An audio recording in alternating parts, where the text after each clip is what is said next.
There is no trophy award for being the strongest person going through a period pain.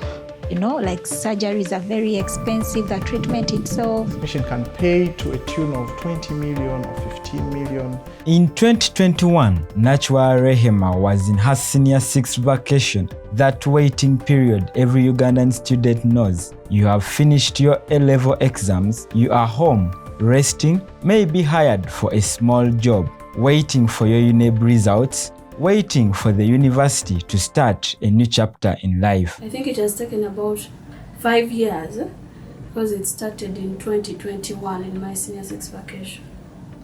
But for Rehema, that senior 6 vacation turned into something else. What began as an ordinary menstrual period became weeks of uncontrollable bleeding and unbearable pain. When I went into my periods, it took about 1 week, and then it continuously went on, and also the bleeding was very heavy, so it scared me. Like many girls, she thought it was normal until the bleeding wouldn't stop. She starts a battle that she never prepared for. I couldn't even scrub myself, like bathing, showering by myself, I couldn't. Yet I had no help by then because my mom wasn't at home. Rehema's story isn't unique. Every month, thousands of Ugandan women bleed heavily, ache through shifts, and push through fatigue most people can't see. For many, it's endometriosis, a chronic condition that steals time, opportunity, and hope. But for most women, the hardest part isn't just pain, it's the cost. And I've also been having a job, but right now I'm not working because of the same thing. I've always been sick because this thing is monthly.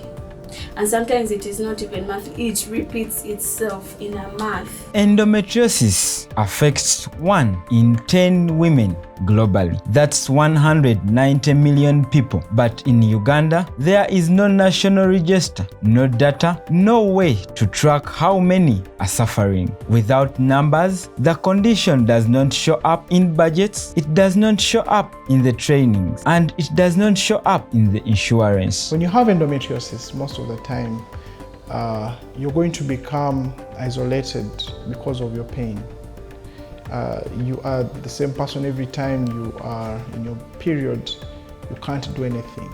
So the people, for example, if you're at work, the people you work with might think you're faking. That isolation has a price. Rehema spent 500,000 shillings on medication, 100, 150 and 200,000 per consultation. Before any test, she borrowed from friends, from family, over and over again. Pay consultation fee, sometimes it is something like 100, 150, 200 just for consultation before you sit. For others, the cost is even higher. Helen Kabahucha lived with the pain for years. Painkillers became her daily meal, but eventually surgery was her only option. I did a lot of painkillers, having started from all the way below, from like Panadol to ibuprofen to all the way to Paroxysmal, Gofen. As long as it's an ibuprofen, something like that, I think I've swallowed it. Laparoscopy, the gold standard for diagnosis, costs at least 200,000 Ugandan shillings. Surgery can run 3 million or more. For most families, that's impossible, and insurance doesn't cover for it. My surgery itself, I had to fundraise for it. I was actually fundraising for about 8 million shillings. Diagnosing endometriosis requires skill, specialized scans, trained personnel, but Uganda has only 4 specialists left to manage the disease nationwide. Most of these patients that have the disease, because most of them are being treated for PID, for infections, and yet there is no infection. There is actually endometriosis. So since we are not having enough trained personnel to do these scans, you find that we have a gap.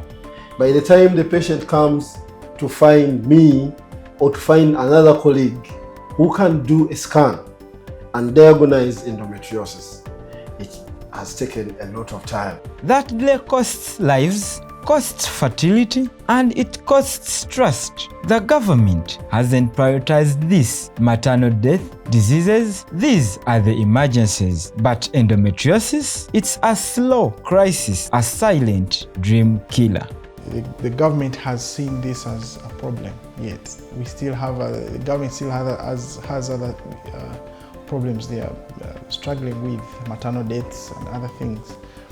So endometriosis might not be one of their biggest thing to tackle at the moment. But without data, there is no accountability, no way to demand better, no way to plan. Organizations like Endometriosis Foundation Uganda are working to fill the gaps in screening, counseling, referrals, and education. So our mission is we are aiming at ensuring that we end the shadow of African ladies being suffering with endometriosis, and ensuring that they are supported and get the knowledge, information, and best management they need. But charity isn't a system. The government must act, a national register, and more specialists in hospitals, because the cost of delay is paid by women like Rehema, Helen, and millions of Ugandan women.